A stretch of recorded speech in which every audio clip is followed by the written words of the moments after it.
It's getting technical. It's getting technical, I tell you that. Hey.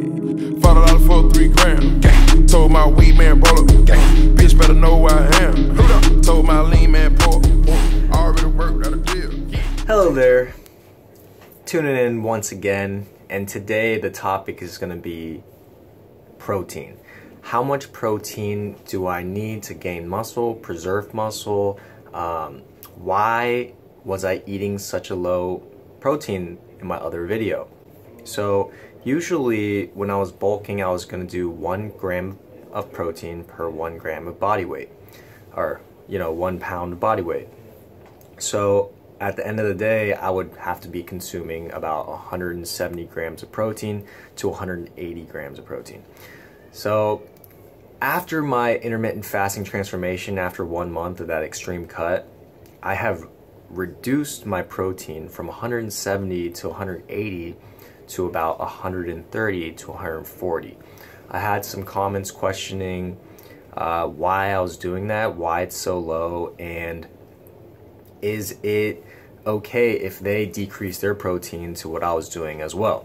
So to answer that, I feel like it's completely okay. There's actually a lot of studies on the internet by Menno Henselman. He's a PhD doctor that did a lot of research on the appropriate amount of protein that's needed to preserve and build muscle. So what he was researching is that after a certain point, which is 0.82 grams per pound, the effects of protein start to diminish.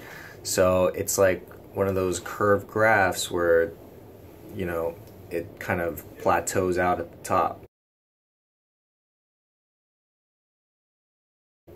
So at a certain point, 0.82 grams per pound of body weight, you're actually just eating protein for energy. Whereas where you could have been getting the energy from carbs and fat. And that's exactly what I'm doing right now. So I'm decreasing my protein, increasing my carbs and fat because I want the benefits of looking fuller. I want more energy to be lifting at a caloric deficit. I want my fat to be moderate. 40 grams of fat, you're gonna see or feel significant differences in your mood and energy and your overall quality of life diminish. Like they're gonna go down. You're not gonna be happy. And at around 60 grams of fat to 70 grams of fat, I feel the most happy. And the reason I say happy is because you're gonna notice you have to kind of dive into the very low fat percentages to experience the uncomfortable feelings of those low fat levels, and then you'll understand that 60 to 70 grams of fat, you'll feel a lot better. And especially your sex drive is going to be completely shot at such low levels of fat, and your mood is overall better when you have a higher amount of fat. And that's what I'm trying to accomplish right now by decreasing my protein levels. And I looked it up on many research articles and things like that.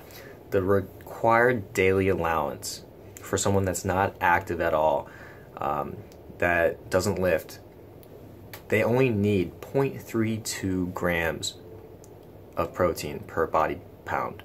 So with that in consideration, and then you have the very widespread 1-to-1 ratio, and then you have that study of 0.82 grams per pound, it does make sense that I can decrease to about 0.82, and then instead of sacrificing other macronutrients like carbs and fat for more protein, I can now increase them and have an overall better quality of life.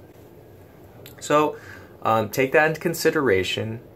Protein is probably the most overeaten macronutrients there is out of the three.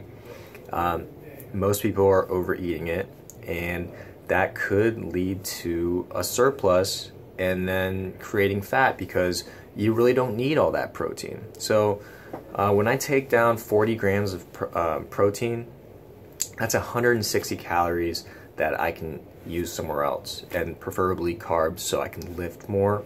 And I feel like 160 calories worth of chicken isn't going to keep me as full as having some complex carbs like some rice or whole grains and things like that. Hope y'all learned something from this clip. Leave a comment in the comment section below if you guys have any ideas or questions that you might want me to answer for you on video. And definitely give me a like and subscribe if you haven't, alright? I'll see y'all next time.